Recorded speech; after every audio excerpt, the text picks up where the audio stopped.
Assalamualaikum warahmatullahi wabarakatuh. Selamat pagi, selamat siang, dan selamat sore kapanpun teman-teman menonton video ini. Yang terhormat Ibu Dr. Kamsinah MPDI dan teman-teman sekalian. Perkenalkan, saya Ismail Mubarak dari jurusan Pendidikan Bahasa Inggris Fakultas Tarbiyah dan Keguruan Universitas Islam Negeri Alauddin Makassar. Nah, kali ini saya akan menjelaskan beberapa materi tentang ilmu pendidikan Islam sebagai tugas mid semester mata kuliah ilmu pendidikan Islam. Baik, materi pertama adalah tentang pengertian ilmu pendidikan Islam. Ilmu pendidikan Islam adalah ilmu yang mempelajari tentang upaya membimbing dan membina peserta didik yang dilakukan dengan bertanggung jawab, serta memiliki kemampuan untuk mendidik sesuai dengan ajaran Islam yang bersumber pada Al-Quran dan hadis. Nah, terdapat beberapa pendapat juga dari para ahli tentang pendidikan Islam. Yang pertama, menurut Dr. Andes Ahmad D. Marimba, ia berpendapat bahwa pendidikan Islam adalah bimbingan jasmani, rohani berdasarkan hukum-hukum agama Islam menuju kepada terbentuknya kepribadian utama menurut ukuran-ukuran Islam. Dan yang kedua adalah menurut Mustafa Al-Gulayaini. Ia berpendapat bahwa pendidikan Islam ialah menanamkan akhlak yang mulia di dalam jiwa anak dalam masa pertumbuhannya dan menyiraminya dengan air petunjuk dan nasihat sehingga akhlak itu menjadi salah satu kemampuan yang meresap dalam jiwanya. Kemudian buahnya berwujud keutamaan, kebaikan, dan cinta bekerja untuk kemanfaatan tanah air. Nah, dari kedua pendapat teratas terdapat perbedaan, namun dapat diambil kesimpulan adanya titik persamaan yang secara ringkas dapat kita kemukakan bahwa pendidikan Islam ialah bimbingan yang dilakukan oleh seorang dewasa kepada anak didik dalam masa pertumbuhan agar ia memiliki kepribadian muslim.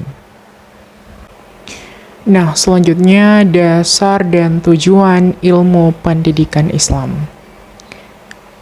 Dasar pendidikan Islam identik dengan dasar Islam itu sendiri, yang dimana keduanya tuh berasal dari sumber yang sama, yaitu Al-Quran dan Al-Hadis.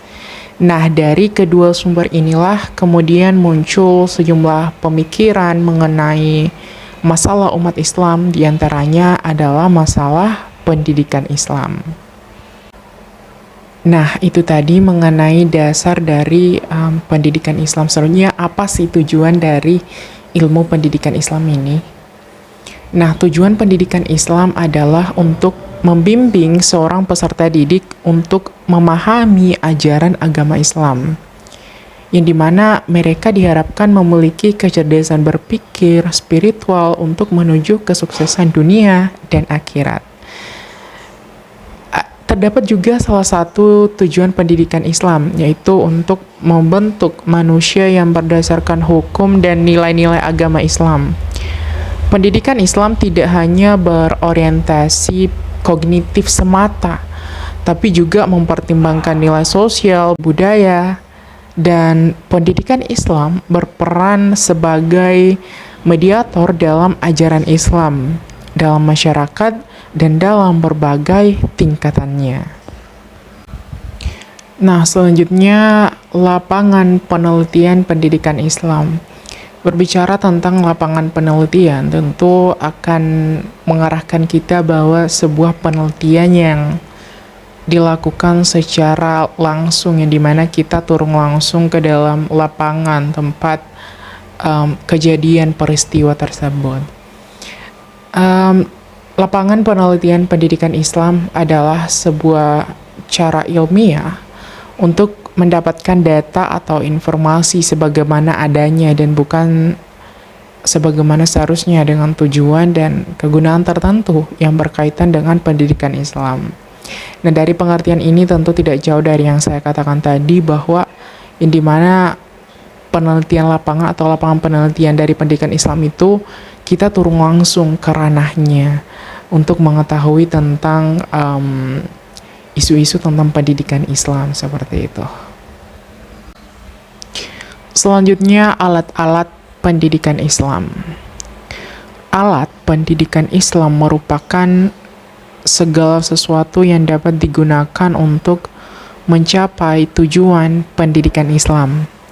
Dengan demikian, alat ini mencangkup apa saja yang dapat digunakan, termasuk di dalamnya terdapat metode pendidikan Islam. Metode dan alat pendidikan Islam berfungsi untuk menuntun, membimbing peserta didik dalam proses pembelajaran.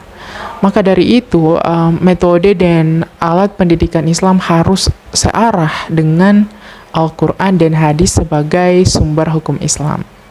Nah, alat dapat berfungsi untuk meningkatkan efektivitas dan efisiensi dalam proses pembelajaran. Tetapi semua alat itu harus diuji sejauh mana nilai pakai atau manfaatnya dengan jalan menggunakannya secara aktual dalam proses pembelajaran. Terdapat 3 hal yang sangat berperan penting dalam lingkungan pendidikan, yaitu peran keluarga atau orang tua, yang kedua peran lingkungan sekolah atau madrasah, dan yang terakhir adalah peranan masyarakat dalam pendidikan Islam. Kita masuk di materi selanjutnya, yaitu faktor-faktor determinan dalam pendidikan Islam. Faktor-faktor dalam pendidikan Islam adalah sesuatu yang ikut menentukan keberhasilan pendidikan Islam yang memiliki beberapa bagian yang saling mendukung satu sama lainnya. Nah, faktor-faktor pendidikan Islam selanjutnya juga kita katakan sebagai komponen-komponen pendidikan.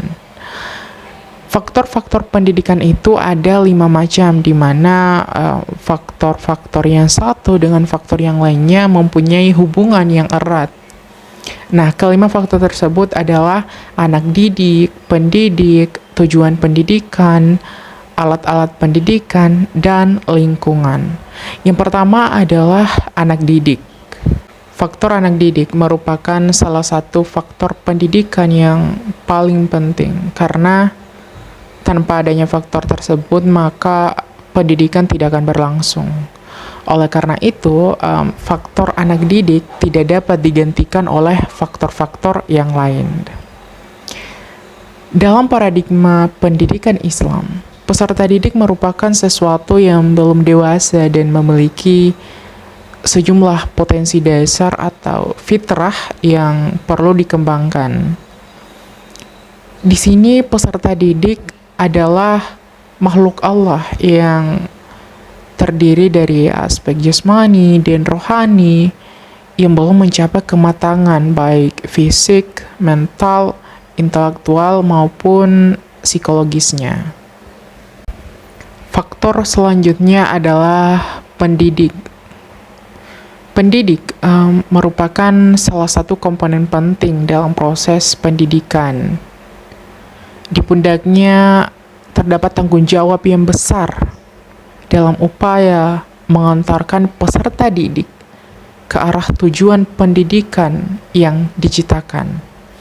Nah, secara umum, pendidik adalah mereka yang memiliki tanggung jawab untuk mendidik. Itu mereka adalah manusia dewasa yang karena hak dan kewajibannya melaksanakan proses pendidikan. Menurut Al-Ghazali, tugas pendidik yang utama adalah menyempurnakan, membersihkan, mensucikan, serta membawa hati manusia untuk mendekatkan diri taqarrub kepada Allah Subhanahu wa Ta'ala. Hal tersebut karena tujuan pendidikan Islam yang utama adalah upaya untuk mendekatkan diri kepadanya. Faktor yang ketiga adalah tujuan pendidikan. Menurut Dr. Zakia Derajat dan kawan-kawan, tujuan pendidikan adalah sesuatu yang hendak dicapai dengan kegiatan atau usaha pendidikan.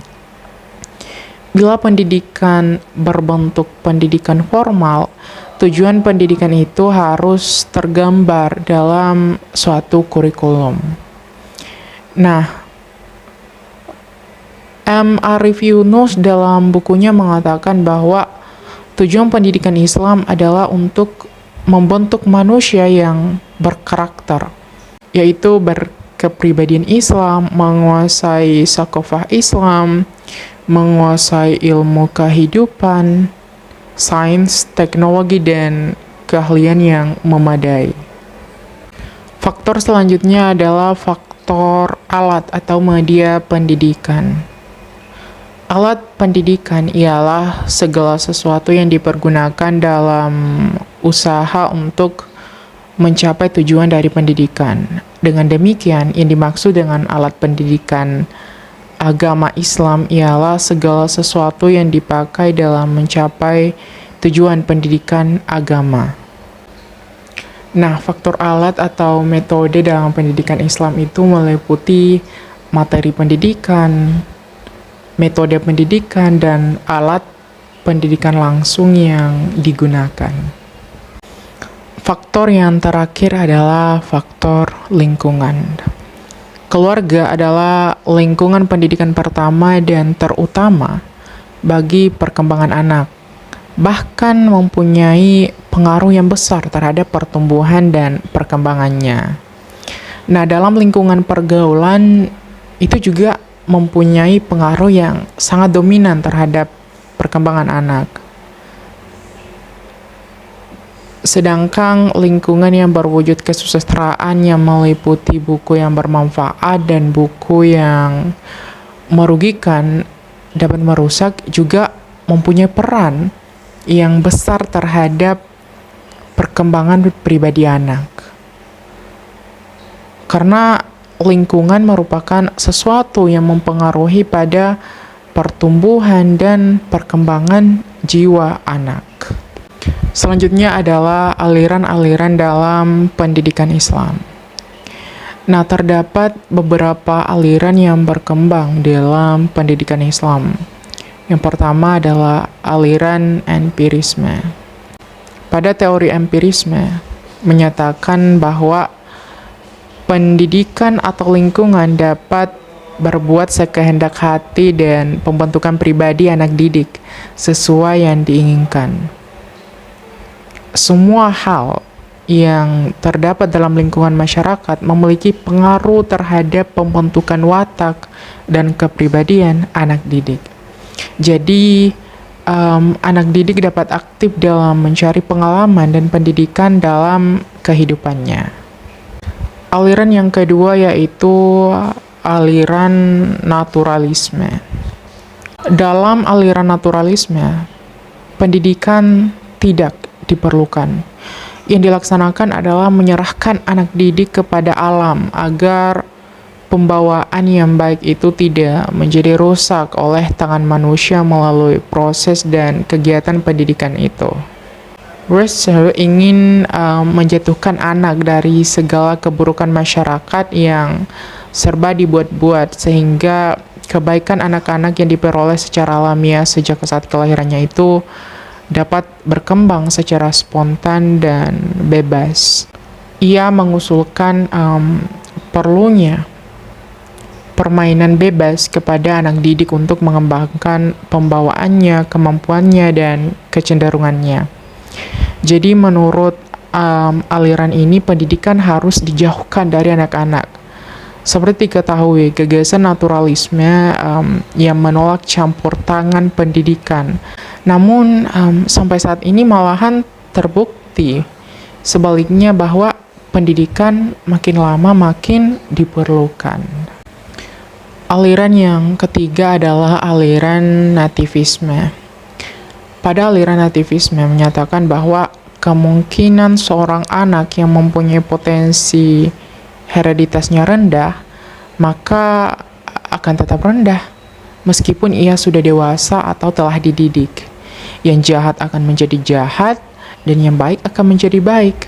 Pendidikan tidak akan mengubah kodrat manusia, karena potensi itu bersifat kodrati. Pendidikan yang tidak sesuai dengan bakat dan potensi anak didik adalah pendidikan yang tidak berguna bagi perkembangan anak itu sendiri. Pendidikan menurut aliran ini tidak memiliki kekuatan sama sekali. Apa yang patut dihargai dari pendidikan tidak lebih dari sekedar memoles permukaan peradaban dan tingkah laku sosial. Pandangan nativisme tentang pendidikan tersebut tampaknya hanya didasarkan pada pandangan tentang manusia saja dan tidak disertai dengan pandangan tentang Tuhan, alam, masyarakat, ilmu pengetahuan, dan etika. Nah, dari keadaan yang demikian itu, maka dapatlah kita simpulkan bahwa pandangan nativisme tersebut memiliki berbagai kekurangan dan kelemahan. Nah, aliran yang terakhir adalah aliran konvergensi. Dalam teori konvergensi yang dikembangkan oleh William Stern, bahwa pembawaan dan lingkungan merupakan dua garis yang merujuk kepada satu tujuan atau titik temu yang sama. Sebagai contoh dari teori konvergensi adalah tentang kemampuan dua anak kembar yang ketika lahirnya sudah dapat ditentukan oleh dokter yang mengatakan bahwa pembawaan mereka sama. Namun jika keduanya dibesarkan dalam lingkungan yang berlainan, mereka akan memiliki perkembangan jiwa dan kepribadian yang berbeda. Demikianlah tadi pemaparan materi dari saya mengenai materi ilmu pendidikan Islam, mulai dari pengertian ilmu pendidikan Islam sampai kepada aliran-aliran dalam pendidikan Islam. Mohon maaf atas segala kekurangan dan kesalahan. Dan terima kasih banyak. Wassalamualaikum warahmatullahi wabarakatuh.